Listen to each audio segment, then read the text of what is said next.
चीन के कब्जे में कितनी जमीन। गौरव भाटिया हमारे साथ हैं बीजेपी से, सुप्रिया शुनाते कांग्रेस से हमारे साथ हैं, सुशांत सरीन सामरिक विशेषज्ञ हमारे साथ हैं और लेफ्टिनेंट रिटायर्ड संजय कुलकर्णी हमारे साथ हैं। कुलकर्णी साहब, पहले तो माफी, पहले हाफ में मैं आपसे एक भी कमेंट नहीं ले पाया। आपने खुद महसूस की होगी वो गर्मी, जितनी गर्म बहस हो गई थी।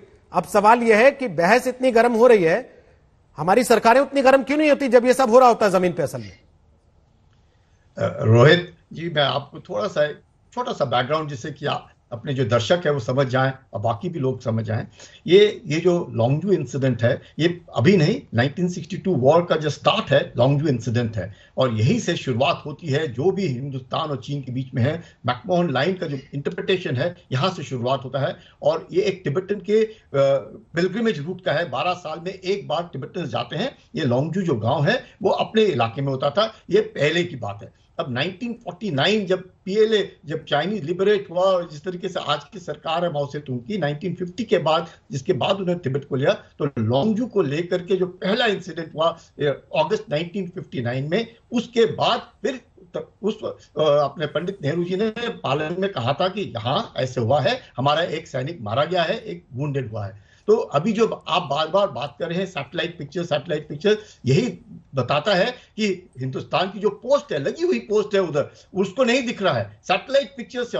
ये जो मिगतन गांव है और लॉन्गजू जो गांव है, ये जो आता है, और उसके बगल में एक ताक्सिंग गांव है जो अपना पिलग्रिमेज रूट में आता है। ताक्सिंग हमारे पास है, और ये जो गांव है ये चीन के पास है, इसमें कोई शक नहीं है। 1959 के बाद से चीन के इसमें है। यही एक कारण था कि उस वक्त के जो तत्कालीन chief of the army staff थे, जनरल तिमाया, उन्होंने रिजाइन किया, ये कहकर कि ये अभी तक ये जो पूरा इलाका था ये मिनिस्ट्री ऑफ एक्सटर्नल अफेयर्स का था, और पंडित नेहरू ने पार्लियामेंट में ये कहा ये पूरा का पूरे की जिम्मेवारी फौज की होगी। उसके बाद वो चीफ ने रेजिग्नेशन दिया। वो उस बात की बात है कि उन्होंने अपना रेजिग्नेशन वापस लिया पंडित नेहरू के कहने पर। ये जो कहना कि चीन 4-4.5 किलोमीटर अंदर आ गया है, वहां की जो फौज है या जो आईटीबीपी है या जो भी बॉर्डर गार्ड है, जो भी है, वो उनको मालूम नहीं, ऐसे नहीं है। वो अपने इलाके में, और उसके बाद वेरियस सेटलमेंट जो एग्रीमेंट्स है दोनों देश के बीच में, वो एग्रीमेंट्स ये है कि जो भी पीस एंड ट्रैंक्विलिटी को मद्देनजर रखते हुए जो भी बॉर्डर के ऊपर सेटल लोग हैं, उनकी जिम्मेवारी अपने अपने देशों की है। यानी कि जो भी डिस्प्यूटेड एरियाज में सेटल है, उस चीज को मद्देनजर रखते हुए चीन ने अब क्या सोचा है कि अगर ये एग्रीमेंट में है पहले लिखा हुआ कि बॉर्डर विलेजेस में जो भी जिसके पास विलेजेस है, सेफ गार्ड है, उनका करना है, तो चीन अपना धीरे धीरे वहां पे गांव बसाने की कोशिश कर। ये नहीं कि चीन के लोग नहीं आते थे, चीन की गाड़ियां वहां तक आती थी, इसमें भी कोई शक नहीं है। मैंने तो खुद देखा है, तो मुझे मालूम है क्या होता है उधर। लेकिन ये कहना कि इंट्रूशन हो गया है, चीन अंदर 4.5 किलोमीटर घुस गए, नहीं।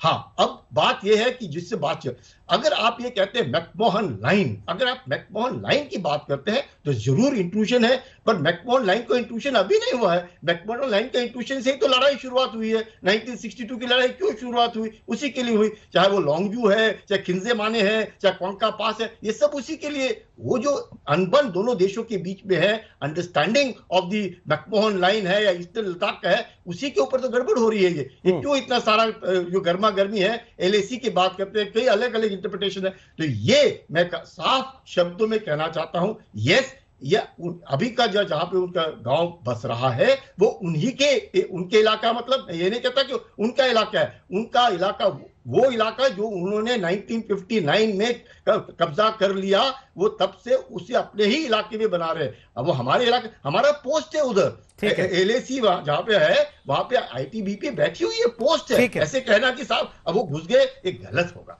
रोहित जी। तो थोड़ा सा इसका हिस्टोरिकल जो है अगर हम समझ ले, तो सब अपने अपने तरीके से अगर इंटरप्रिटेशन करेंगे तो गलत हो जाएगा। इंट्रूशन नहीं हुआ है, चीन अपने इसको एक्सप्लेन करने वाला कोई हो नहीं सकता था, और हमें खुशी है कि आज आप हमारे साथ इस प्रोग्राम में हैं और उस जमीनी स्थिति को आपने साफ साफ तौर पे एक्सप्लेन किया है। अब सुप्रिया शुनाते, अपने पाप दूसरों के सिर मढ़ रही है कांग्रेस। नहीं, बिल्कुल नहीं। एक तो मेरा नाम सुप्रिया श्रीनेत है, तो मैं खुश होंगी अगर आप मुझे श्रीनाते ना कहें। मेरा नाम सुप्रिया श्रीनेत है। आगे से इसका ध्यान रखा जाएगा। जनरल साहब जी, नहीं बिल्कुल नहीं। जनरल साहब ने जो स्पष्टीकरण दिया उसका स्वागत है, और मैंने यूनिफॉर्म के साथ ना मैं कभी बहस करती हूं, ना मैं उनको कभी इनवाइट भी करूंगी कि मैं उनसे डुअल करूं।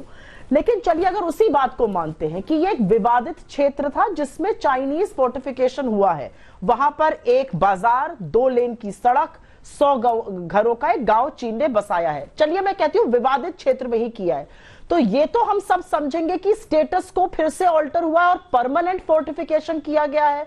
तो अगर ऐसा हुआ है तो सरकार की ओर से कोई तो स्पष्टीकरण आएगा ना। लेकिन आपका पहला बयान था कि 4.5 किलोमीटर चीन की सेना अंदर घुसाई और उसने यहां मकान बना लिए, आपका ओपनिंग स्टेटमेंट था। तो आप उससे वापस हो रही हैं? तो रोहित सरडाना आप जी मान रही हैं उस बात को कि 4.5 किलोमीटर अंदर घुसाने का बिल्कुल नहीं, जो आपका स्टेटमेंट था वो गलत था? ना मैं तो नहीं, मैं बिल्कुल नहीं कह रही हूं गलत था, मैंने बिल्कुल सही स्टेटमेंट किया। मैं तो वही सवाल कर रही हूं कि अगर इन्हीं लोगों की बात मान ली जाए तो परमानेंट फोर्टिफिकेशन बनाकर तो आपने स्टेटस को ऑल्टर कर दिया। स्टेटस को अगर आप कहते हैं विवादित जमीन भी था, मैं आपकी बात भी मान जाती हूं, तो भी तो स्टेटस को ऑल्टर हो गया। स्टेटस को ऑल्टर होने के बाद सरकार का कोई तो स्पष्टीकरण आएगा, कोई तो सरकार का बयान आएगा, कुछ तो सरकार बोलेगी, या फिर से क्लीन चिट दे दिया जाएगा और मुंह मोड़ दिया जाएगा उधर चीन की बातों को करके।